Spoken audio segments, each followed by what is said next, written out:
السلام عليكم. النهاردة ان شاء الله هنعمل التونة وهتكون موفرة لاننا هنعملها بسمك المكريل.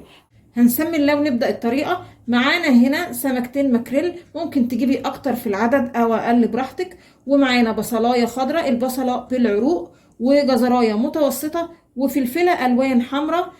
ممكن لو عايزة التونة مشطشطة شوية تستبدلي القرن الفلفل الحلو بقرن فلفل حامي، وراس توم متوسطة.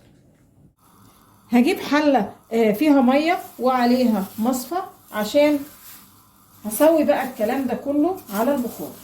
السمك وكمان الخضار استووا، هطفي على كده.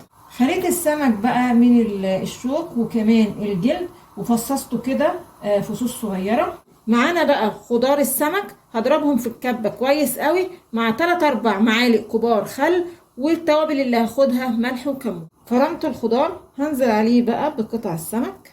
هشبع كده قطع السمك بخلطة الخضار.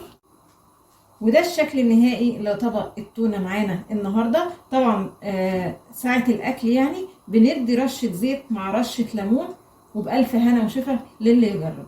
يا رب النهاردة الطريقة تكون عجبتكم، ولو عجبكم الفيديو فضلا الاشتراك في القناة.